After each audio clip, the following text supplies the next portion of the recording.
¿Qué tal, amigos? Bienvenidos a Noticias 22. Todos los miércoles les saludamos con el gusto de siempre. Rafael García Villegas y Guamance Rodríguez. Amigo, bienvenido de regreso, qué gusto saludarte. Pensamos que ya te habían inventariado allá en tierras germanas como el código de Dresde. Qué bueno que ya estás de vuelta por acá. Ojalá que sí. En Viena, como con el penacho de Moctezuma. Sí, ojalá. Bueno, hay un buen trato. Esta noche tenemos mucha información que compartir con ustedes, entre ellas la celebración del Día Internacional de los Pueblos Originarios. Así es. Por ese motivo vamos a compartir aquí en Noticias 22 diferentes notas y entrevistas en torno a los pueblos originarios, a los pueblos indígenas, pero también a las lenguas maternas. También vamos a hablar de un reconocimiento muy importante que recibe Lucina Jiménez por este trabajo amplio de muchísimas décadas en torno al arte y la paz. Universum Dona, que se otorga en Suiza, y les presentamos la segunda parte de la conversación que tuvimos a propósito de este premio. Y por si todo esto fuera poco, también estaremos continuamos con este homenaje que empezamos el día de ayer a Eduardo del Río Ríos. Así es, nos centramos de su muerte al inicio de esta semana, un gran personaje fundamental también para entender la cultura popular, la cultura gráfica también de nuestro país y la historieta política. ¿Comenzamos? Comenzamos.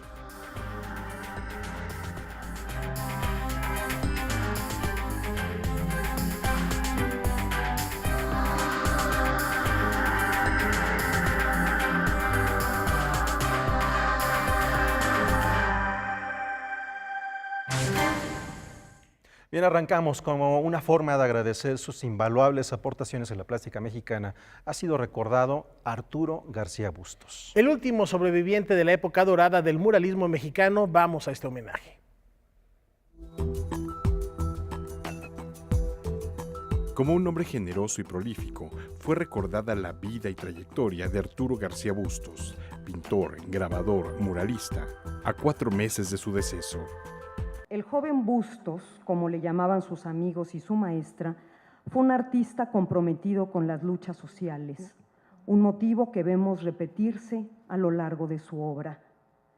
Salir al encuentro con el pueblo, a ellos es a quienes va dirigida mi contribución pictórica y mi deseo de lograr una verdadera transformación social. Con estas palabras estableció el objetivo de su trabajo. Defendió siempre la idea de que ese compromiso con las causas populares no demeritaba la calidad artística de sus creaciones, sino que fortalecía su expresión y de este modo llegaba a un mayor número de espectadores.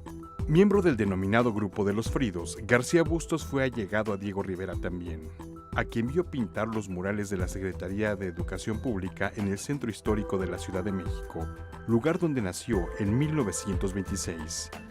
Mientras que para otros muralistas y creadores de la primera época de la escuela mexicana existía un gran conflicto a la hora de resumir la historia de México, de topar con épocas difíciles como la colonia, como la conquista de México.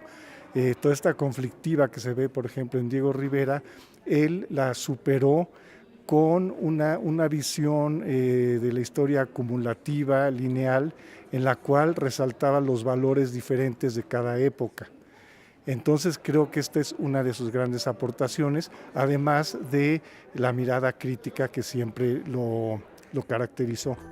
El homenaje se llevó a cabo en la Sala Manuel M. Ponce del Palacio de Bellas Artes, justo el día del cumpleaños del creador.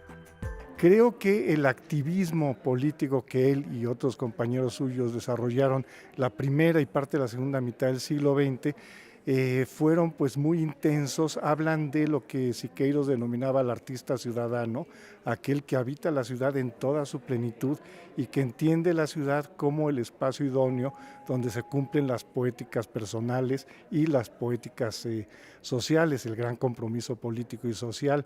Entonces toda esta militancia tenía que ver con una creencia en el arte y en el artista como agentes capaces de transformar la realidad. Noticias 22, Víctor Gaspar.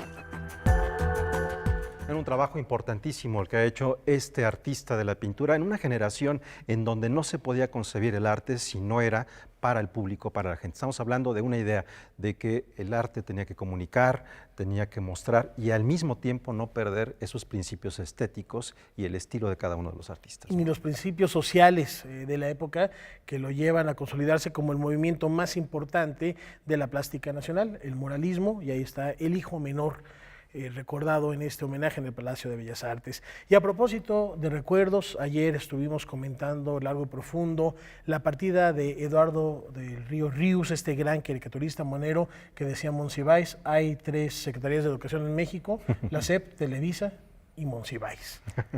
Y bueno, hay una parte, Ríos, hay una parte interesante también en el trabajo que hizo Eduardo del Río Ríos, porque ha sido su libro Marx para principiantes, uno de los que ha sido traducido en una mayor cantidad de idiomas que se puedan imaginar de un autor mexicano y que también fue emulado en otras regiones el sistema que utilizaba Ríos a través de viñetas, de historietas, de personajes, hacer de una manera mucho más fácil de leer y de encontrarse frente a un personaje tan descomunal y tan teórico como el caso de Marx en este libro Marx para principiantes, de los cuales hizo también muchos otros libros. Bueno, como decíamos, Rafael, este importantísimo personaje de la cultura de nuestro país, sus restos llegaron ayer aquí a la Ciudad de México. De Cuernavaca, y César H. Meléndez rescató el testimonio de la gente que le fue a dar el último adiós. Antes de las 6 de la tarde de ayer, el cuerpo del caricaturista Eduardo del Río Ríos, fallecido a los 83 años, arribó a una agencia funeraria ubicada en el centro de la capital procedente de Tepoztlán. Durante las últimas 24 horas, las puertas de este recinto estuvieron abiertas a todo el público que deseara darle el último adiós al maestro de moneros. Micaela Flores García, su esposa, y Citlali del Río Flores, su hija, sabemos que fue un hombre muy querido, muy amado y muy respetado por millones de mexicanos, y eso que muchos no lo conocieron tan de cerca como nosotras. Eduardo fue un hombre íntegro, digno, brillante y se mantuvo lúcido hasta el último suspiro. Nunca hizo una concesión en vida y nos heredó ese legado. Por eso, en su velorio no habrá símbolos religiosos ni se oficiarán misas en su nombre. Hizo mucho por su país y por sus hermanos. Lo sabía y por eso descansa en paz. Después de la lectura de este comunicado, Rafael Barajas, el Fisgón, ofreció unas palabras a los medios de comunicación. Es el padre de la caricatura moderna, es un hombre, fue un maestro de multitudes. En buena medida cambió la forma de hacer periodismo en México desde la década de los 50. Entre otras cosas, era un tipo de una honestidad extraordinaria, era un tipo de una sensibilidad extraordinaria. Él fue un inventor de géneros, cosa que no es fácil. Él inventó esto que llamamos el ensayo, la historieta de ensayo didáctica, que es muy efectiva. Por su parte, Enoc de Santiago, director del Museo del Estanquillo, recordó la relación estrecha que unió a Carlos Monsiváis y a Eduardo del Río Ríos. Carlos y Ríos en muchas ocasiones hablaron sobre la necesidad, sobre todo Ríos tenía la idea de crear un museo de la caricatura. No se funda como tal un museo de la caricatura, se funda el Estanquillo, que entre otras cosas uno de sus núcleos más nutridos es la caricatura, pero bueno, fue un proyecto que prácticamente enalboraron pues juntos desde sus inicios y bueno, que llegó a muy buen término, por eso Ríos pues tiene siempre un lugar especial en el museo. El caricaturista Arturo Kempsch, alumno y posteriormente amigo cercano de Eduardo del Río, aseguró que se va a hablar de la caricatura mexicana antes de Ríos y después de Ríos. Creo que soy el responsable de los libros que vengan. Terminamos un libro que se llama un libro sobre Fidel Castro, que es una compilación de caricaturas de varios países y de diferentes épocas, y se llama La historia me absorberá. Es un libro que hicimos en mancuerna, tendrá que salir ya pronto. Otra publicación que se quedó en el tintero lleva por título Un solo Dios verdadero. El monero del Universal nos compartió la carta que le dejó Ríos, en la que se habla del futuro de ese proyecto. Me entregó una carpeta donde son apuntes como si desde la escuela, pues no están ni divididos ni nada, es un apunte sobre los dioses que hay en el mundo. Ya estuve tratando de leerlo, es un libro muy extenso sobre las diferentes épocas y los diferentes dioses que ha habido en todo el mundo. Y entonces él me dio el libro, que prácticamente el manuscrito está terminado. Lo que ya no terminó fueron la ilustración y acomodarlo, ¿no? Como él tenía la costumbre de hacer sus libros. Mañana, el Museo del Estanquillo será sede de un homenaje póstumo a Eduardo del Río, que iniciará a las 15 horas. Para Noticias 22, César H. Meléndez. Pues ahí tienen lo que dice el Fisgón, ensayo historieta. Pues maravilloso, ¿no? Pensarlo en este trabajo y ese género que creó Eduardo del Río. Ríos, que comenzó haciendo unos dibujos muy sencillitos, inspirado también en algunos trabajos de la Europa nórdica, también muy cercano a Gila, este destacado humorista, caricaturista español, con el que creó una revista que se llama, creo que La Gallina o El Huevo, algo así, en los años 60. La revista Cucurucho para niños, donde participó la fundación de Editorial Posada, que fue destruida justo por algunos de los libros que él hizo. Pues de repente alguien llegó y un día destruyó la editorial. Bueno, la asaltaron, pero la rompieron, ¿no? Bueno, un personaje fundamental para entender la cultura popular en nuestro país, Eduardo del Río Ríos. Desde hace 65 años en aquellas publicaciones de Jajá, nunca dejó de escribir y de sorprendernos con su inagotable conocimiento y esa lucidez para entender y compartir el mundo. Vaya un recuerdo. Bien, vamos ahora a más información aquí en Noticias 22. Anoche en la Colonia Roma se llevó a cabo la primera edición de los premios Cartelera. Unos reconocimientos que el público otorga a las puestas en escena que han destacado de entre la vasta oferta teatral de la capital. Ayer se llevó a cabo la primera entrega de Premios Cartelera, un sitio que surge hace 5 años de apasionados del teatro ante la ausencia de foros para discutir sobre el arte escénico, con el objetivo de ofrecer una cartelera lo más completa posible sobre la vasta oferta teatral, un foro de discusión con reseñas y mucho contenido. El sitio ha ido capturando la atención de los interesados en el teatro, contando en la actualidad con más o menos 500,000 de visitas al mes. En este contexto surge la idea de darle un amplificador de voz a la gente, al público de a pie, ¿me explico? No al crítico quizás no tan profesional o tan técnico, sino la gente común y corriente que vamos al teatro. Entonces se hicieron 5 periodos, en donde cada periodo salía una nominada. El jurado es público, obviamente, se hizo una convocatoria abierta. Tuvimos 3,000 personas que se inscribieron para ser jurado. Lamentablemente no podemos tener un jurado de 3,000 personas.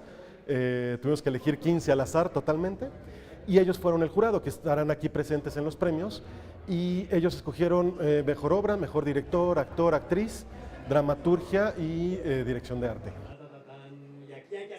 La comunidad teatral se dio cita en el Círculo Cubano para atestiguar la breve y sustanciosa ceremonia, en donde los premios recayeron en Noche de Reyes, mejor obra, Alonso Íñiguez, mejor director por Noche de Reyes, Luis C. Villarreal, mejor actor por Rent, Julieta Egurrola, mejor actriz por Después del ensayo. El premio de mejor dramaturgia se va a España por La Piedra Oscura, de Alberto Conejero. Sergio Villegas y Evita Segusca se hicieron acreedores al premio a mejor dirección de arte por 3 días en mayo. Se va a dar un premio a la trayectoria de teatro, que en este caso es el Foro Shakespeare. ¿Por qué el Foro Shakespeare? Porque creemos que ha hecho una labor increíble durante más de 30 años y en esta ocasión se enfrenta a una problemática que quizás pierda la sede. Los premios Cartelera aspiran a convertirse en vínculo, guía y unión entre público y la comunidad de profesionales del teatro. El público es el que hace vivir al teatro, ¿no? Y lamentablemente muchas veces tenemos un enemigo en común todos, productores, actores, cartelera, teatro, que es la butaca vacía. Entonces ese es el que tenemos que vencer. Y esa butaca vacía se vence quitándole el miedo a la gente, ¿no? A ir al teatro, a sentir. El certamen se llevará a cabo anualmente. Con información de Salvador Perchas Galván, Alejandra Pineda. Bien, es momento de hacer una pausa y al regresar compartiremos con ustedes varias informaciones en torno a las lenguas indígenas. Hoy se conmemora el Día Internacional de los Pueblos Originarios. Volvemos con esto.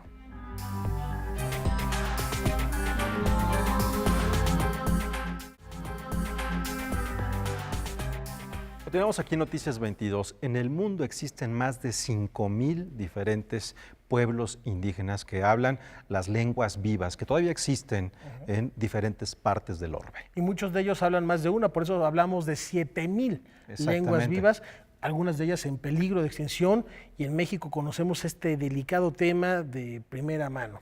Y además hay una situación paradigmática, mientras que son una cantidad enorme de pueblos indígenas, mucha variedad de lenguas, son precisamente estos lugares en donde se encuentran las peores condiciones de vida, económicas, laborales, y recordar en este día, el Día de los Pueblos Originales, a las lenguas maternas también es una reflexión para preguntarnos qué estamos haciendo como sociedad también frente a las necesidades que viven los pueblos originales. Para erradicar esas vulnerabilidades, vamos a ver esta nota.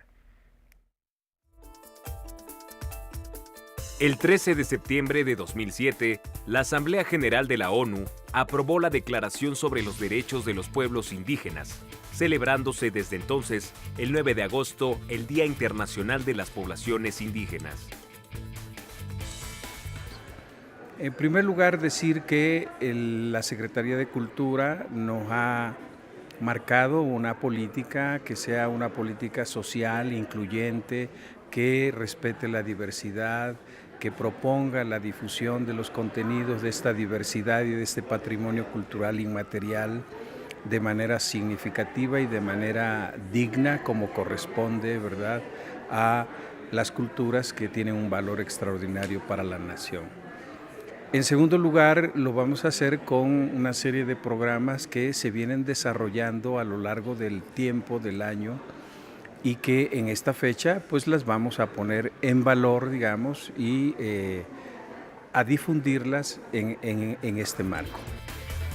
Se trata de un hito importante y un punto de referencia en cuanto a la cooperación y la solidaridad entre los pueblos indígenas y los Estados miembros, que ha sentado los cimientos de una nueva alianza para la acción en las Naciones Unidas y en todo el mundo.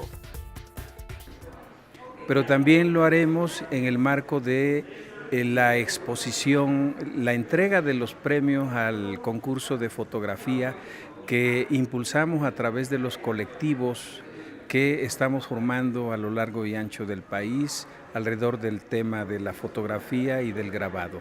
En este caso el concurso es sobre la fotografía y premiaremos a los mejores trabajos que se han hecho alrededor también del tema de los grupos indígenas y de la milpa. Todos quienes compitieron en este concurso presentaron fotografías sobre el tema.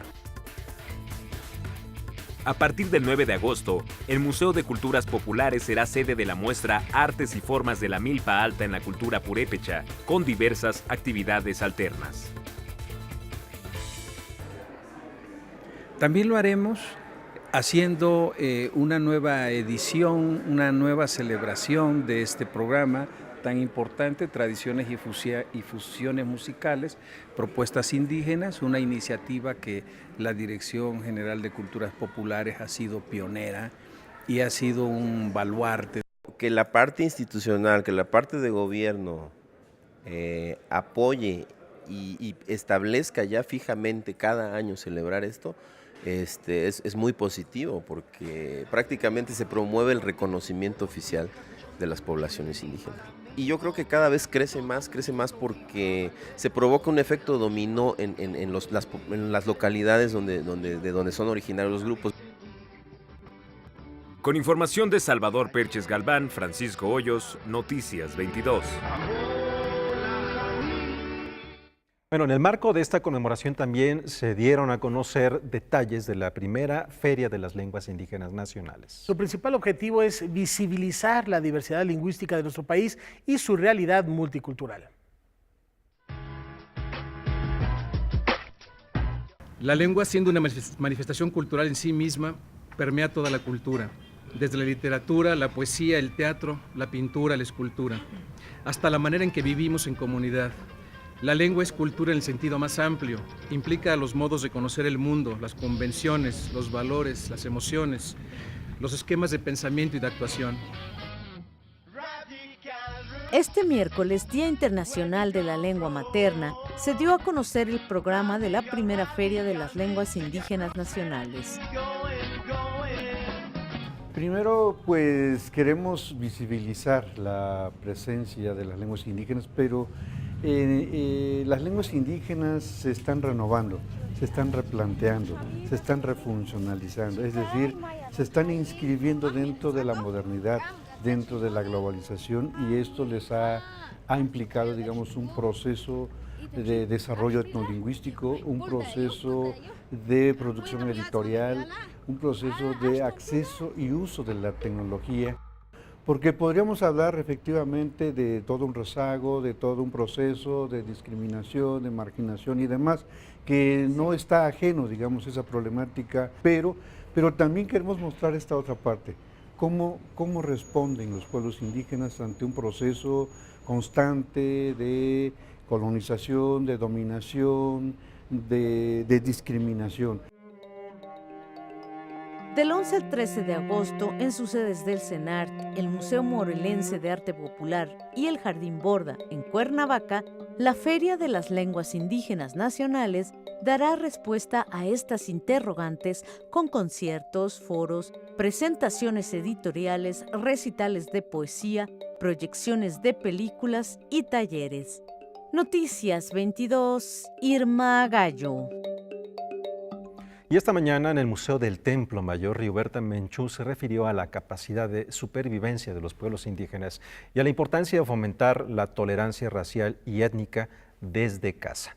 A 25 años de recibir el Premio Nobel de la Paz, en este encuentro con los medios de comunicación se hizo acompañar por Eduardo Matos Moctezuma.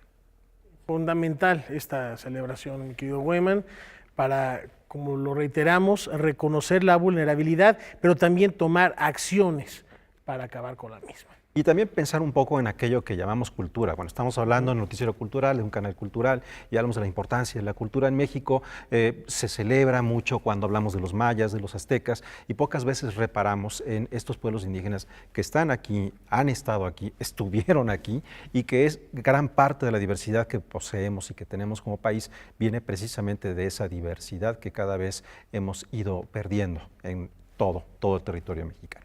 Pues ahí está la invitación a recuperar esta riqueza cultural y también ahora a desenterrar los secretos, los archivos soterrados que nos propone la agencia N22. Ahí con ellos vamos a conocer cuál es la constitución más pequeña del mundo.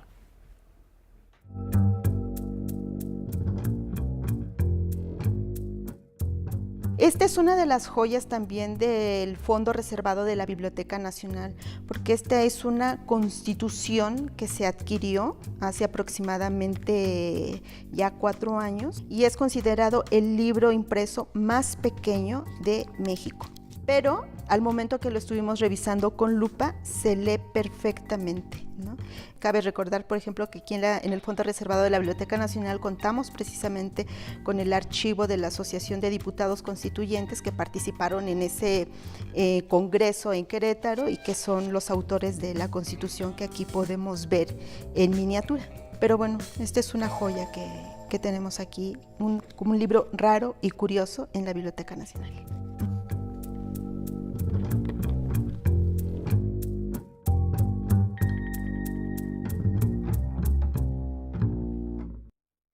Para llevarse a un recorrido largo y no cargar demasiado, ¿no? Y léala de cualquier manera. Es fundamental reconocer la Carta Magna sin importar el tamaño en el que está impresa. Y ahora, mi querido Weyman, vamos a hacer una mirada alrededor del mundo.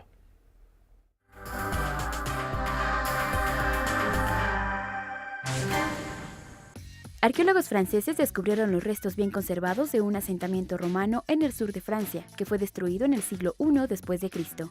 El Ministerio de Cultura del país lo llamó un descubrimiento excepcional. El lugar parecía estar construido alrededor de una plaza de mercado, aparentemente la más grande de su tipo que se haya descubierto en Francia. También se encontró un mosaico casi completo de Thalía, la musa y diosa de la comedia.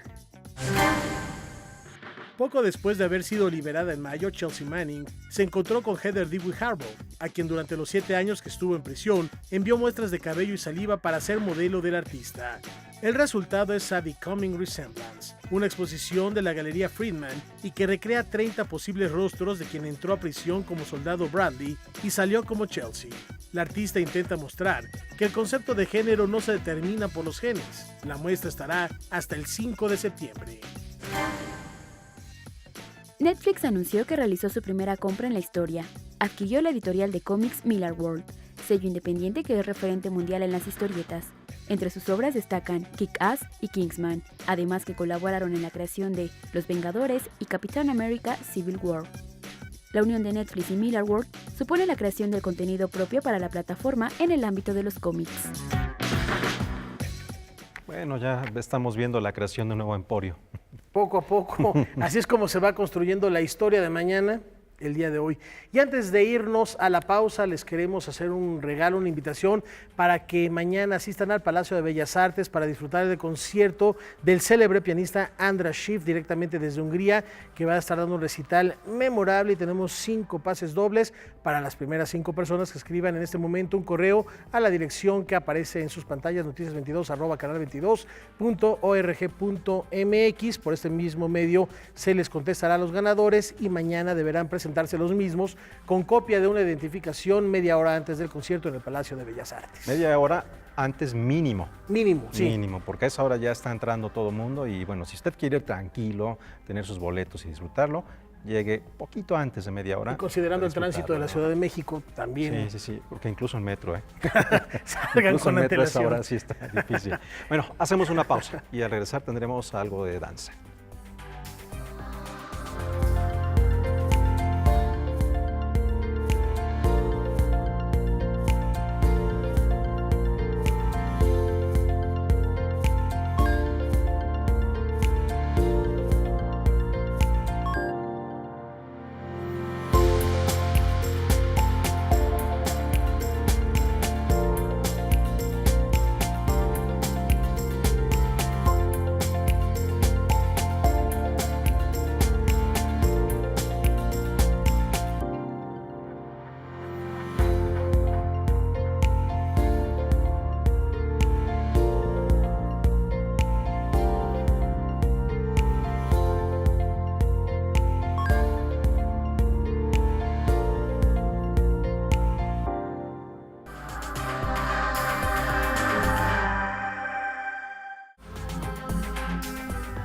Bueno, continuamos aquí en Noticias 22. Les hemos hablado a lo largo de los años aquí en Noticias 22, en este espacio que se transmite en vivo desde el inicio de Canal 22, sobre los trabajos que ha hecho Lucina Jiménez al frente de diferentes instituciones, siempre buscando desde la teoría, pero también en la práctica, que la cultura forme parte de aproximar o hacer menos largas y profundas las distancias entre las personas y las sociedades. Y también entre los países, como es ejemplo de esta distinción que le otorgan en Suiza, se llama Universum Dona, que se le otorga a todas las mujeres que tienen precisamente esta contribución para hacer de este un mundo mejor.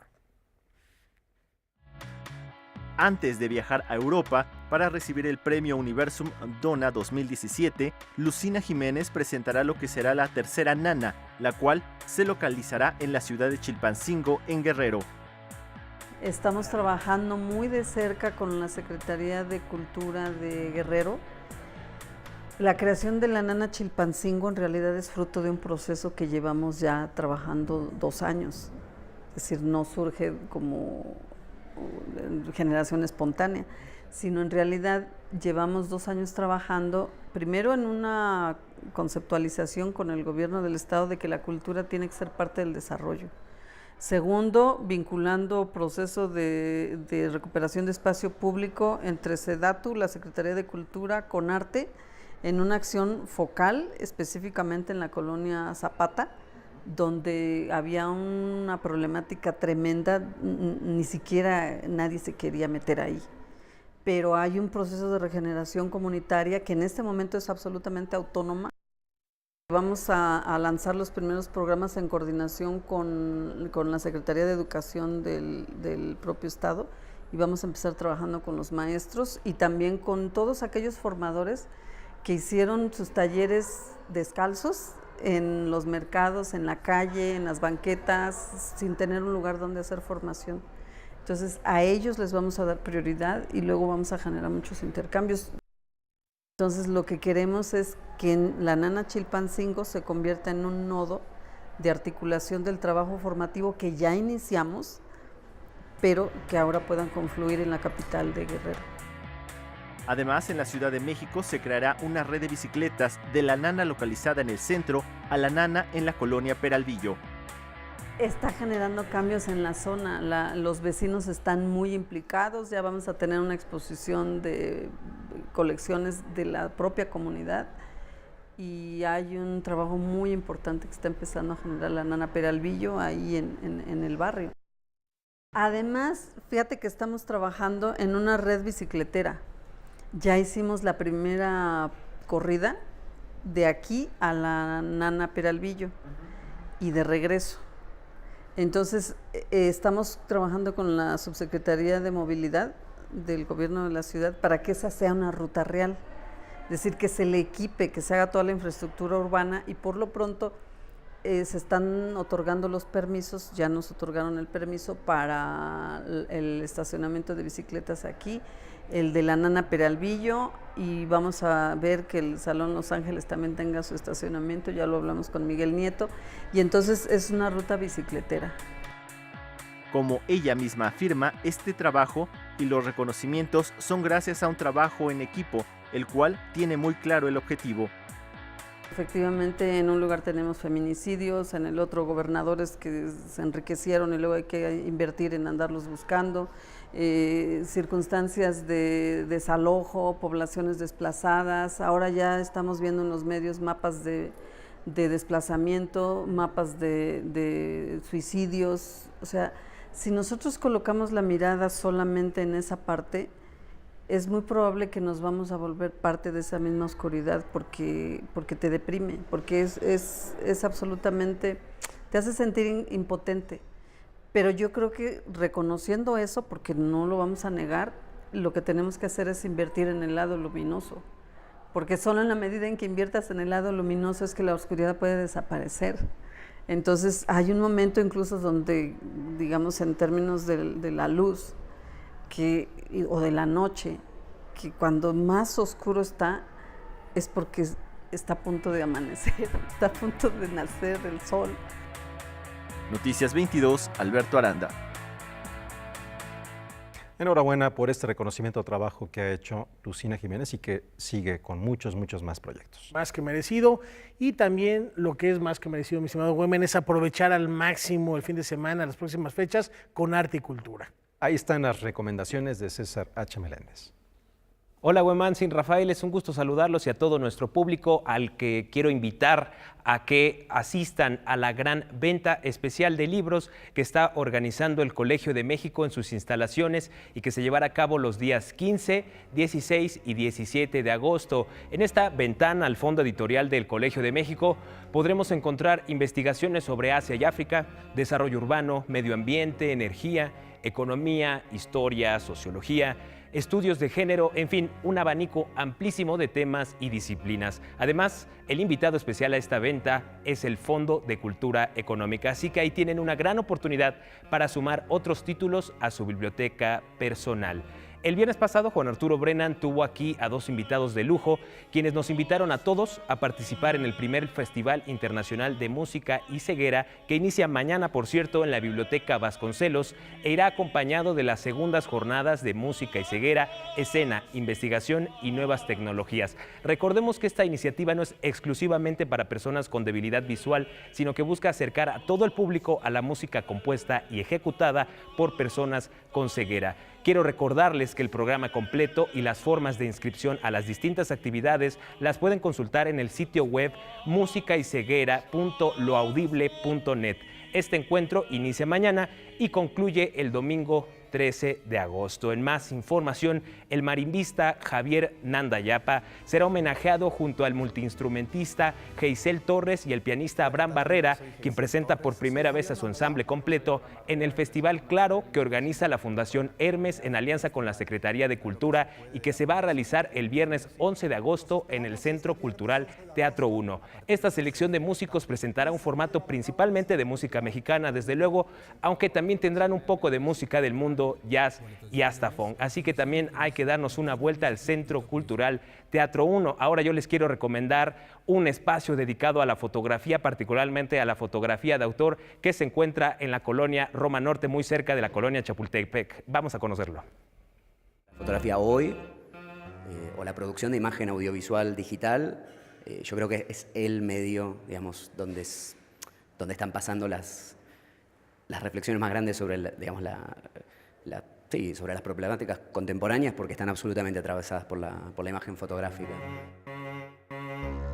Estamos en Hidra, yo digo que es un oasis dentro de la Ciudad de México, a todos los que les gusta la fotografía. Aquí es un lugar donde prácticamente pueden tener acceso tanto a cuestiones educativas, hay talleres, conferencias,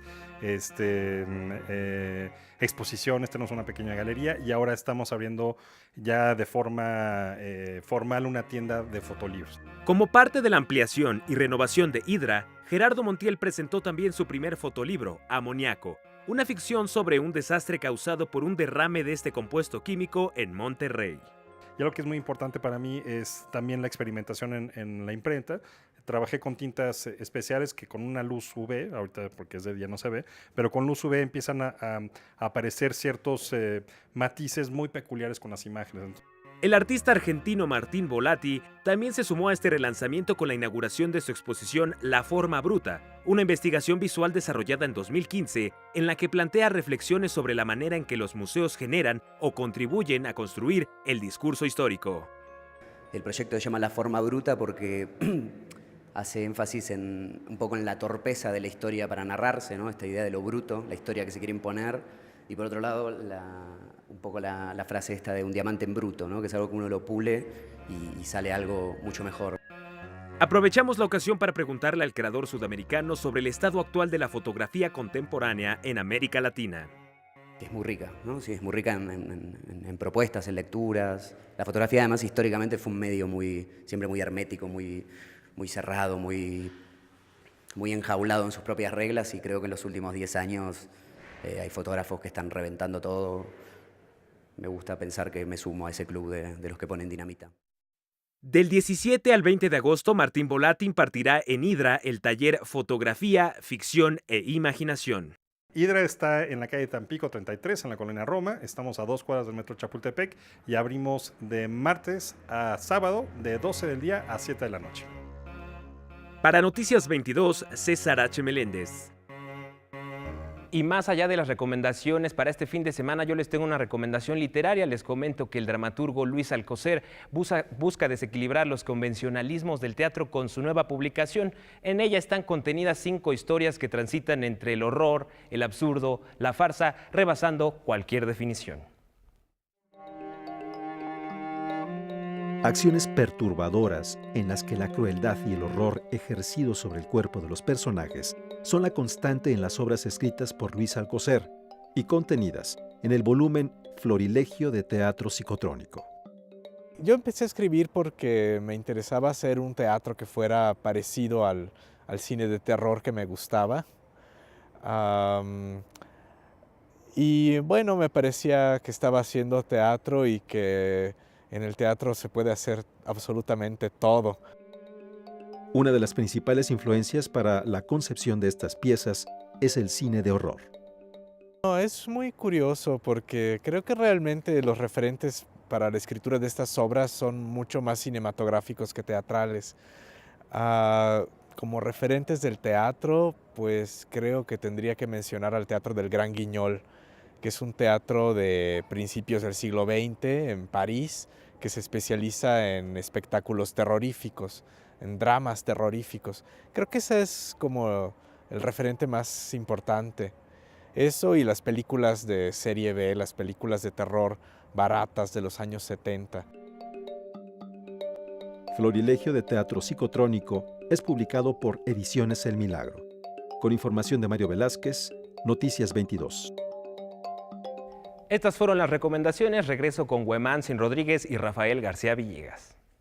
Muchísimas gracias, César. Y a propósito de una de tus recomendaciones, César, está esto del Colegio de México, que tienen unos librazos. Les recomiendo, si están interesados en Asia, la historia mínima del Japón es fundamental. Pero si quieren saber algo más de lo que pasó en términos de relaciones internacionales en el siglo XIX, en esa nación nueva que comenzaba a llamarse México, pues hay un libro dedicado a las formas en las que trató de intervenir el Imperio Británico en nuestro país y también qué es lo que ocurrió con Francia de esa época en México, entre una cantidad enorme de textos que son realmente económicos. Así que no se lo pierdan, no hay pretexto para no leer o no saber. Y además, como invitado de honor, ya lo decías, el Fondo de Cultura Económica, ¿qué más podemos pedir? Y con esta invitación nos vamos a una brevísima pausa.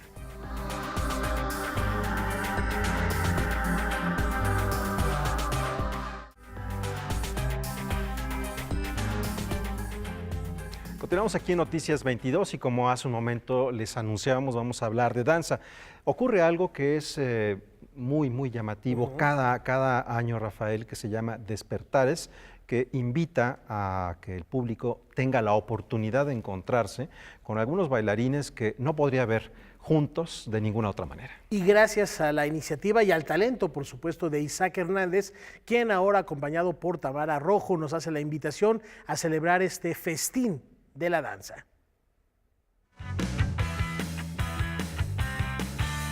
El mexicano Isaac Hernández ofreció la conferencia Conversando con las Estrellas en el lunario del Auditorio Nacional.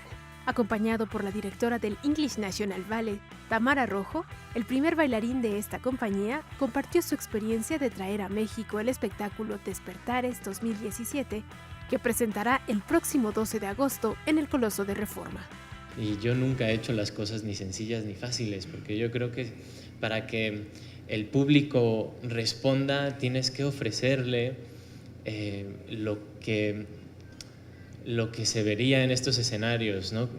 Mi sueño era que las personas que vinieran al Auditorio Nacional se sentaran en la butaca y pudieran ver como si estuvieran sentados en el Royal Opera House o viendo al English National Ballet, y de repente tomas un avión y llegas a la Ópera de París. Y esa idea es obviamente extremadamente difícil de lograr, pero nunca la dejé.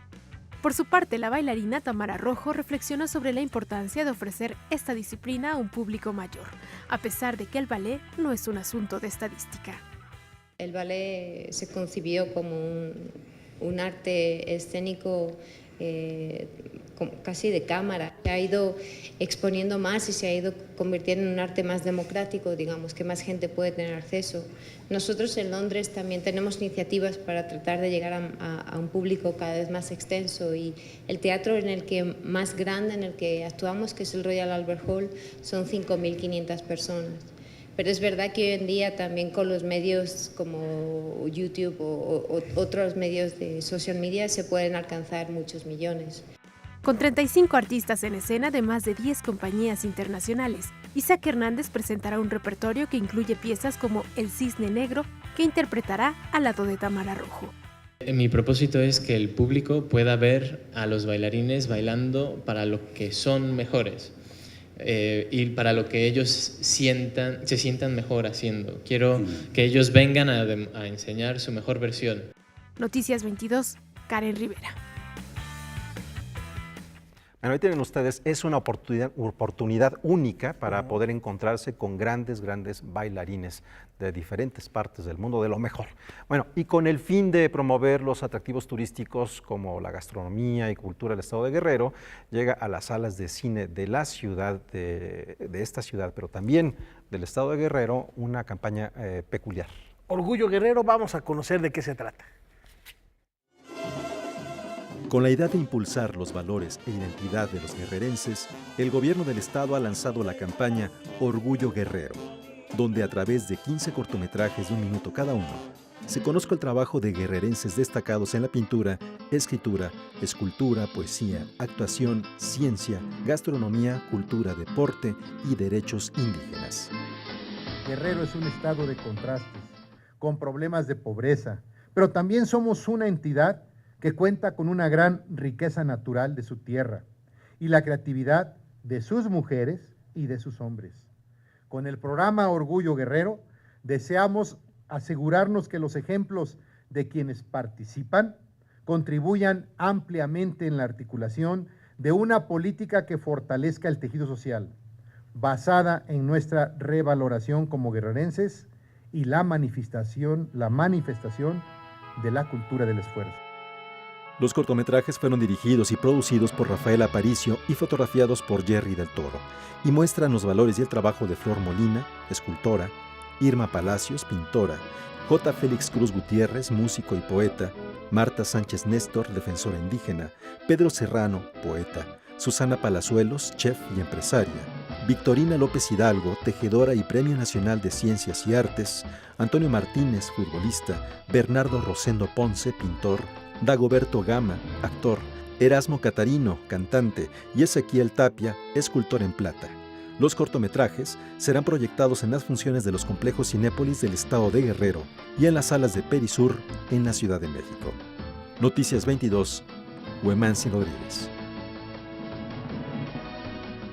Bueno, se va a ver únicamente en la Ciudad de México, como hemos escuchado, pero lo que buscan también es que en todas las salas del estado de Guerrero puedan verse este tipo de cortometrajes que duran 1 minuto cada uno. Son de perfil de estos grandes personajes, también a manera de inspirar a Rafael.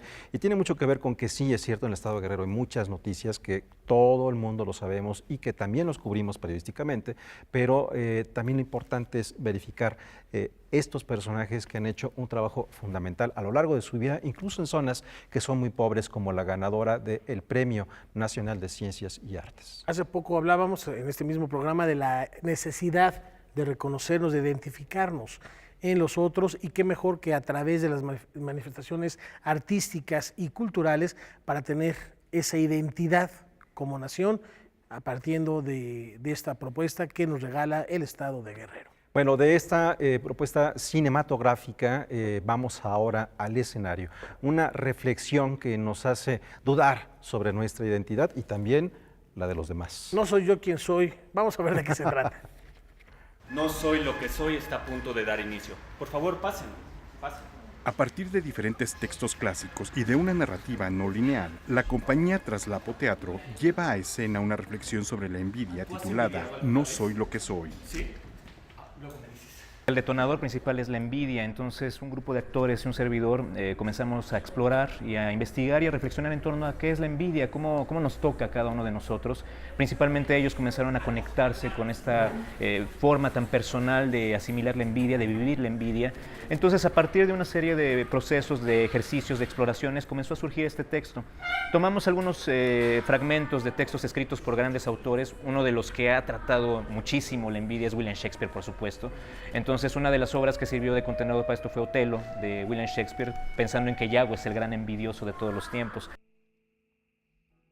Eslava describe este montaje como parateatral, dado que repentinamente surgen muchos universos, los cuales se desdoblan. A momentos, los actores están en la escena, pero después se confiesan directamente con el público. Yo soy capaz de odiar. Pero yo creo que la reflexión principal es que la envidia determina en cómo forjamos nuestra identidad. O sea, la envidia está ligada directamente a cómo nos concebimos, cómo concebimos al otro, cómo concebimos lo que queremos ser, lo que deseamos ser con todos estos anhelos, y cómo nosotros mismos también menospreciamos lo que somos.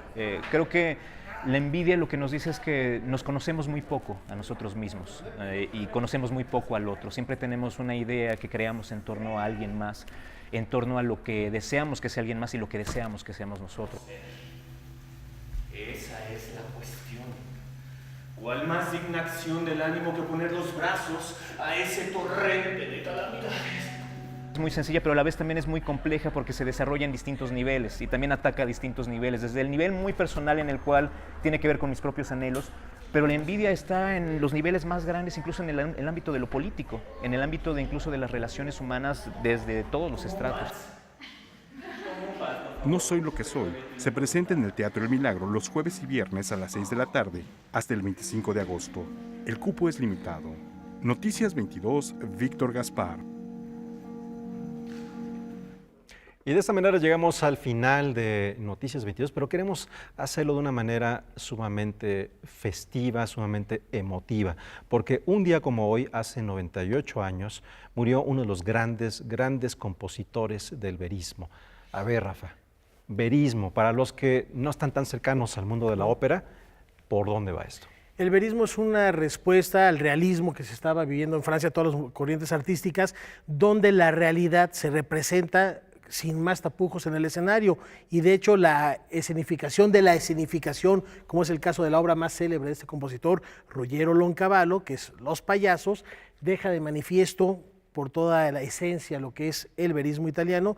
Y algo muy interesante, Ruggero era uno de los grandes no solo compositores, sino libretistas de la época, tan solo después de Arrigo Boito, y compuso cualquier cantidad de óperas, no obstante, tiene una bohemia inclusive como lo hizo Puccini, no obstante, Payasos es la única que se interpreta hoy con frecuencia. Como Boito tiene un Fausto, pero no es el que conocemos todo el mundo. Entonces, estamos hablando de que en esta época el gran teatro, de hecho en francés le dicen le grand théâtre a la ópera, es el espacio en donde todas las máximas expresiones artísticas podían ser reunidas para crear algo mayor. Es el tamaño de la ópera. La ópera en esa época era tan popular como hoy ir a una sala cinematográfica. Y tan tamaño de la ópera como esta interpretación de Mario Lanza con el Pagliacci de Ruggero Leoncavallo. Muchas gracias, nos vemos mañana en Noticias 22. Nos vemos. E la faccia infarina, la gente